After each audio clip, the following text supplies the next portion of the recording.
tal? Muy buenas tardes, bienvenido a nuestra segunda sesión de la semana. El día de hoy vamos a trabajar con la continuación de estas guerras que sucedieron en Europa después de la caída de la Unión Soviética. Y antes de empezar en ello, quiero contarte una pequeña anécdota. Allá en 2018, sucedió el Mundial de Fútbol en Rusia y me tocó observar, uno de los partidos que fue Serbia contra Suiza. Entonces, el partido acabó 2-1, ganaron los suizos, pero algo me llamó la atención. Los dos jugadores que metieron gol por parte de Suiza, ellos hicieron una seña a la hora de hacer las anotaciones que tenía que ver como con un águila. No sé exactamente. El punto es que la celebración era muy curiosa y el día siguiente los diarios deportivos hablaban de que había sido una provocación de carácter político.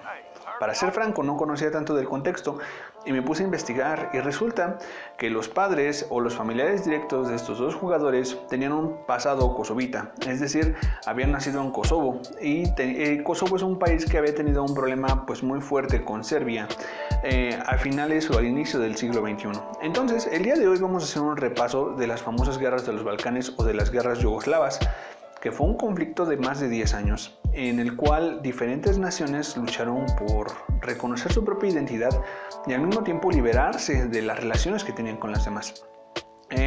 Para ello, el día de hoy quiero que pasemos directamente al tema, porque si es cierto que hay muchos antecedentes atrás, pues no es que haya un antecedente determinante, es decir, uno que sea la causa de todos.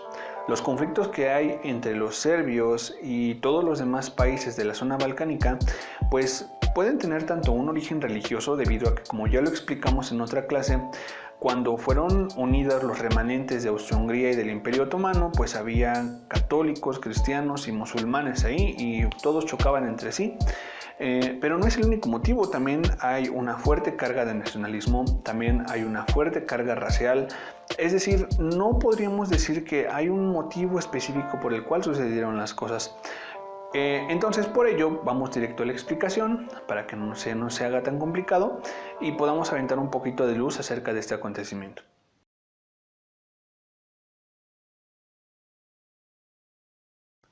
De lo primero que tenemos que hablar es de la primera fase, que fue la desintegración de Yugoslavia. Yugoslavia como tal dejó de existir, al menos como reino, en 1991. Porque Yugoslavia siguió existiendo, pero solamente la parte correspondiente a Serbia y Montenegro. Los primeros países en buscar su independencia fueron Croacia y Eslovenia. Eslovenia fue un proceso más sencillo, solamente en la famosa guerra de los 10 días, sí hubo un movimiento armado, pero no fue un movimiento catastrófico. Pero el caso de Croacia fue totalmente diferente. Los croatas se levantaron en guerra y había serbios viviendo dentro de Croacia que no apoyaron la situación de la guerra. Además que las milicias croatas como tal no eran muy fuertes. Si bien es cierto que Yugoslavia era un país fuerte, de manera unida, de manera separada, el ejército no estaba distribuido de manera equitativa en todos los territorios. Entonces, lo que hicieron los serbios fue atacar a los croatas y hubo una gran cantidad de bajas civiles, ¿no? Es decir, no solamente los soldados, sino que hubo masacres en hospitales, ancianos, mujeres, niños. Y como tal, la paz se estableció en 1992, cuando se firmaron acuerdos en los cuales se respetaba parte de la soberanía croata. El conflicto se va a reavivar después, en 1995, cuando los croatas ya están bien armados y ya están bien establecidos como nación, y se van a lanzar a la guerra contra los serbios otra vez. Y no solamente eso, sino que van a expulsar a todos los serbios que vivían dentro del territorio croata. Aquí se va a dar un gran éxodo de serbios, es decir, muchos van a ir a parar a diferentes partes del mundo porque no tienen dónde vivir, los agravian y digamos que los mismos maltratos que habían hecho los serbios, los croatas los devuelven en esta parte de la guerra. Y más o menos en este año se va a volver a negociar otra vez la paz y va a regresar una calma tensa. En el mismo momento en el que estaba sucediendo eso, Bosnia y Herzegovina va a tener su propia guerra civil. Aquí parece ser que los motivos más fuertes son los religiosos, es decir, que estaban más peleados por la cuestión entre musulmanes y católicos. pero también hay una gran cantidad de personas croatas viviendo dentro de Bosnia y Herzegovina, y estas personas, al involucrarse en la guerra, van a hacer que los croatas también entren. Es conocido que hay un gran número de víctimas en el territorio bosnio, sacrificados especialmente por los conflictos e ideologías que tienen los dos sectores de población grandes del país. Y parecería que acabarían aquí las guerras, pero tenemos que avanzar 3 años más y en 1998 va a empezar la guerra de Kosovo. Kosovo es un territorio que estaba dependiente de Serbia y que fue muy maltratado durante la época de Tito. Entonces los kosovitas van a buscar su independencia porque originalmente pertenecían a Albania.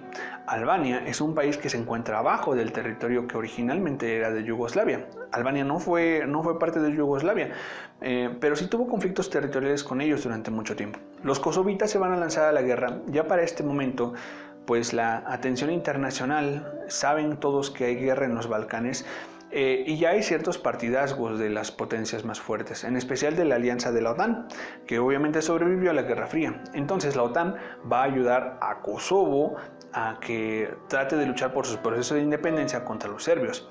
Y los serbios van a hacer prácticas de carácter genocida dentro del territorio kosovita y van a lograr aventar a muchos refugiados albaneses y kosovas hacia todas partes del mundo. Unos van a caer en Suiza y eso relaciona con la situación que te comenté al principio del video. Al final los serbios van a denunciar que pese a que efectivamente ellos cayeron en muchas violaciones a los derechos humanos, la prensa internacional siempre se encargó de hacerlos ver como los malos, porque en realidad las violaciones vinieron de los dos lados. Incluso hay una gran muerte de kosovitas por responsabilidad del ejército albanés. Y también hasta la misma OTAN e incluso los mismos cascos azules de las Naciones Unidas van a caer en violaciones a los derechos humanos dentro de estos territorios de guerra. La paz va a llegar por fin hasta el año 2000 con la guerra de Macedonia, con los tratados de paz que se generan después de ello. Pero como tal, las tensiones van a existir. Hasta la fecha siguen existiendo. Hay una gran diferencia de pensamiento e identidad entre croatas, serbios, montenegrinos, bosnios, kosovitas y albaneses. Y son cuestiones que se encienden tan rápido como se enciende un tanque de gas con una mecha de fuego. Si pones un poco de atención a las cuestiones que pasan de ese lado de Europa, te vas a percatar que en realidad la situación es sumamente tensa y la esperanza del mundo como tal es que no despierte otro periodo de guerra ahí. Porque en realidad la zona de los Balcanes ha sufrido demasiado y aunque Yugoslavia dejó de existir formalmente cuando Serbia y Montenegro se convierten en naciones, siempre va a quedar el recuerdo de las naciones de los eslavos del sur, pudieron haber llegado a ser grandes potencias dentro del planeta, pero sus formas de pensar los terminaron fragmentando y desgraciadamente lastimando a mucha gente que no tenía una raíz en este conflicto. Bien, vamos a parar aquí el día de hoy. Tenemos una pequeña tarea. Hay 2 páginas de tu libro que quiero que resuelvas. Vienen unas lecturas con respecto a las cuestiones de los yugoslavos y unas preguntas al final. Hazme el favor y responde las preguntas. No copies las lecturas, solamente dales una buena ojeada, analízalas y contesta esas preguntas. Y nos estamos viendo aquí, te diría que la semana que viene, pero en realidad no. Nos vemos dentro de 2 semanas, cuando ya empecemos a trabajar los temas de nuestro tercer bloque y empezamos a analizar nuestra aldea global. Aún nos falta ver un personaje importante del siglo XX antes de meternos de lleno como tal con esos temas, pero estamos platicando de ello después. No olvides regalarme tu like, suscribirte y te estoy esperando aquí y date una vuelta por los demás videos. Quizás hacemos algo en estos días. Soy tu maestro Enrique Flores y nos vemos pronto.